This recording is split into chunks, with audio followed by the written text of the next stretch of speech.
दोस्तों, ज़्यादातर बड़ी बीमारियों की शुरुआत दिल से नहीं, आपके लिवर से नहीं, बल्कि आंतों के अंदर से होती है। वैसे मैं बाहर के जंक फूड की बात आज नहीं कर रहा हूँ। मैं बात कर रहा हूँ उन डेली हैबिट्स और फूड्स की जो घर के अंदर रहकर बिल्कुल चुपचाप आपकी गट को धीरे धीरे ख़राब कर रहे हैं।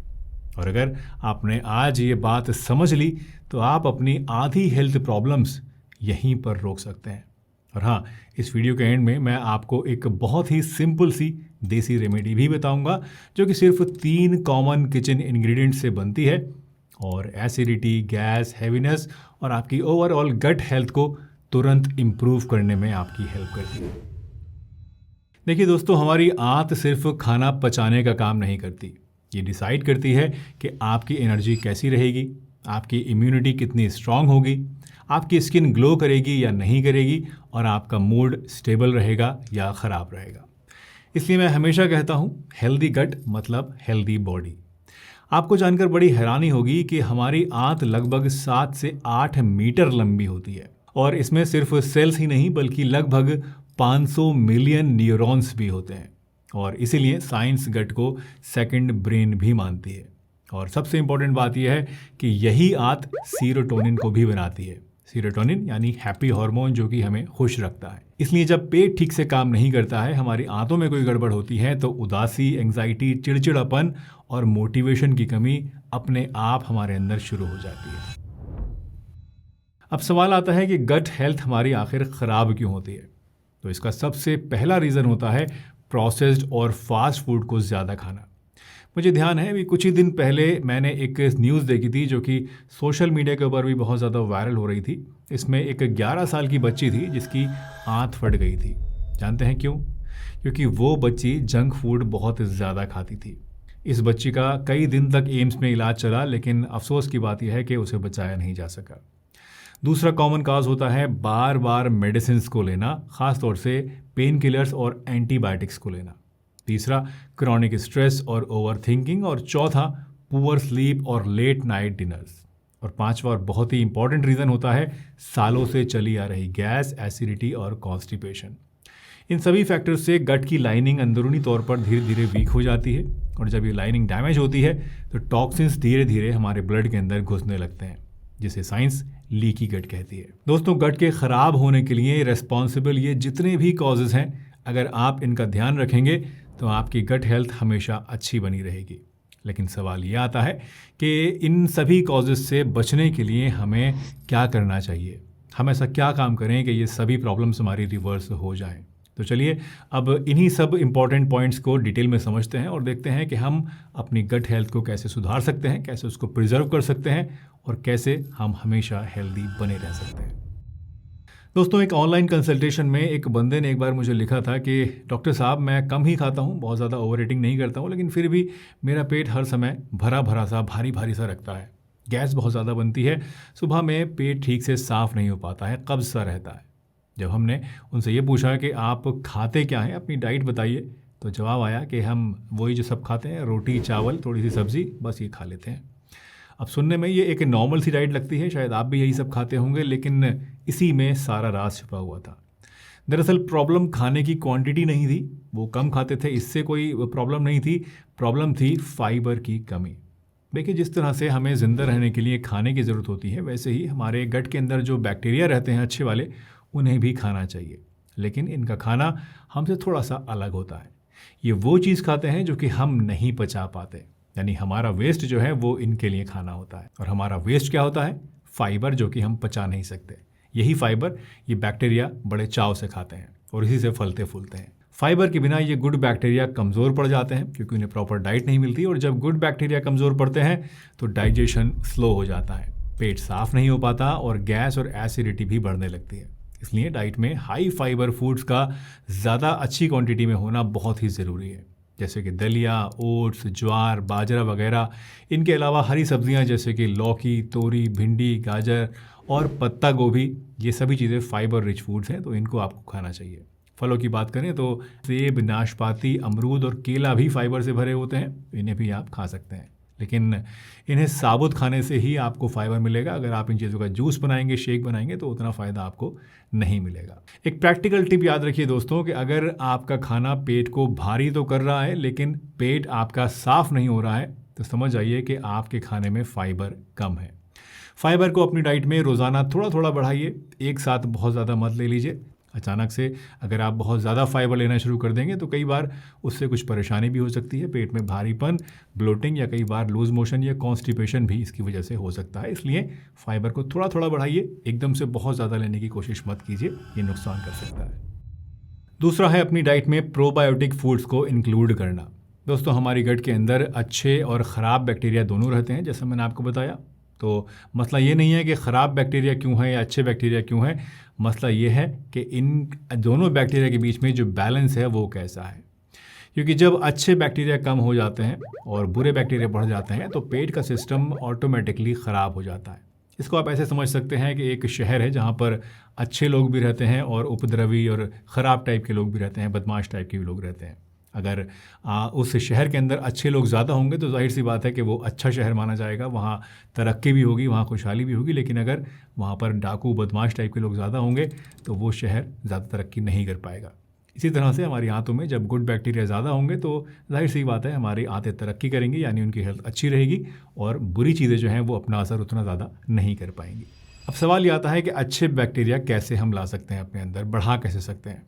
तो इसका जवाब होता है प्रोबायोटिक फूड्स के ज़रिए, जैसे कि दही, छाछ, कांजी और फर्मेंटेड फूड्स। ये सभी फूड सिर्फ खाने की चीज़ें नहीं होती हैं, ये जिंदा बैक्टीरिया होते हैं जो कि सीधे आपके गट के अंदर जाकर बैलेंस को रिस्टोर करते हैं। ये ऐसा ही है जैसे जंग के मैदान में हमारे सैनिक कहीं कम हो जाएं लड़ाई के मैदान में और हम एयरफोर्स की मदद से अपने नए सैनिकों की एक पूरी की पूरी फ़ौज जो है वो वहाँ पर मौके पे उतार दें। तो रोज़ाना का एक कटोरी दही या फिर एक गिलास छाछ या कांजी या फर्मेंटेड इडली या डोसा खाना हमारे लिए ऐसा ही है जैसे अंदर कोई रिपेयर वर्क चालू कर दिया हो, हमने बाहर से कोई फ़ौज भेज दी हो। लेकिन एक बात याद रखिएगा कि बाज़ार का पैकेट वाला दही नहीं खाना है आपको, फ्लेवर्ड दही नहीं खाना है, जो बाज़ार में छाछ मिलती है वो नहीं लेनी है, बल्कि हल्का सा खट्टा घर का जमाया हुआ दही जो होता है या उससे बनी हुई छाछ जो होती है वो आपके लिए बेस्ट है, क्योंकि उसी में सही मायनों में आपको अच्छे बैक्टीरिया अच्छी क्वांटिटी में मिलेंगे। तीसरा है प्रीबायोटिक फूड्स। अब प्रीबायोटिक और प्रोबायोटिक्स मिलते हुए वर्ड्स हैं तो इनमें कंफ्यूज मत हो जाइएगा। प्रोबायोटिक्स का मतलब होता है डायरेक्ट लाइव बैक्टीरिया और प्रीबायोटिक्स का मतलब होता है बैक्टीरिया का खाना, बैक्टीरिया का फूड। आपने देखा होगा बहुत से लोग दही तो लेते हैं लेकिन फिर भी उनका जो डाइजेशन है वो ठीक नहीं रहता। इसका रीज़न ये होता है कि आप बैक्टीरिया तो अपनी बॉडी को दे रहे हैं लेकिन उनको पालने के लिए जो खाना उन्हें चाहिए वो नहीं दे पा रहे हैं। प्रीबायोटिक फूड्स जो होते हैं जैसे कि प्याज, लहसुन, केला, ओट्स और ज़ीरा वगैरह, ये गट के अच्छे बैक्टीरिया को ग्रो करने में हमारी मदद करते हैं, जिससे गट का जो इकोसिस्टम है वो स्ट्रांग बना रहता है। चौथा इंपॉर्टेंट पॉइंट है हाइड्रेशन। दोस्तों, ये बहुत ही सिंपल सी बात है लेकिन सबसे ज़्यादा जो इग्नोर लोग करते हैं वो इसी पॉइंट को करते हैं। जी हाँ, अगर गट को आप साफ रखना चाहते हैं तो रोज़ाना 8 से 10 गिलास पानी बेहद ज़रूरी है। कम पानी पीने से स्टूल हार्ड हो जाता है, कॉन्स्टिपेशन बढ़ जाता है और टॉक्सिन्स पेट के अंदर जमा होने लगते हैं, घूमने लगते हैं। मैं अक्सर लोगों से पूछता हूँ कि भाई दिन भर में आप कितना पानी पी लेते हो? जानते हैं ज़्यादातर लोग मुझे क्या जवाब देते हैं? 2 से 3 गिलास।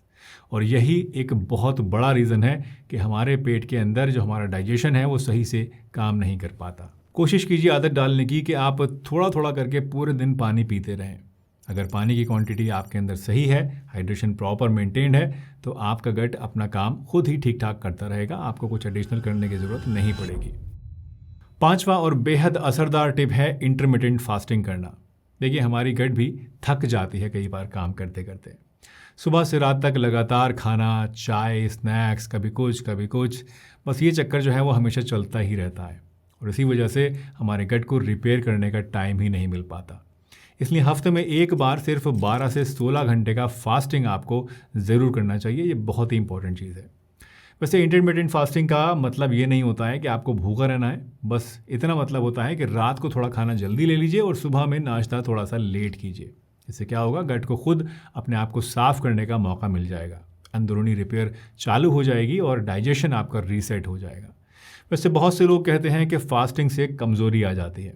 लेकिन सही तरीके से किया जाए तो इससे आपको कमज़ोरी नहीं आती, उल्टा आपका पेट हल्का रहता है, एनर्जी इंप्रूव होती है और गैस एसिडिटी भी कम हो जाती है।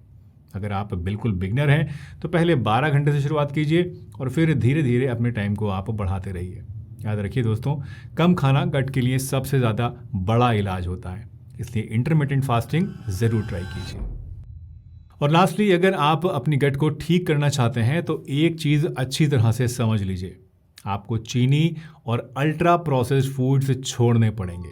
दोस्तों, चीनी जो है ये हमारे गुड बैक्टीरिया को वीक करती है और ख़राब बैक्टीरिया को स्ट्रॉन्ग बनाती है। इससे गैस, एसिडिटी, ब्लोटिंग और क्रेविंग्स और ज़्यादा बढ़ जाती हैं। और जो अल्ट्रा प्रोसेस्ड फूड है, जैसे कि पैकेट वाले चिप्स, बिस्किट्स, नमकीन या रेडी टू कुक, जो रेडी टू ईट चीज़ें होती हैं, ये हमारे पेट को भर तो देती हैं लेकिन इनसे हमें कोई नरिशमेंट नहीं मिल पाता है। उल्टा ये कब्ज़ पैदा कर देती हैं और गट बैक्टीरिया में बैलेंस को भी ख़राब करती हैं।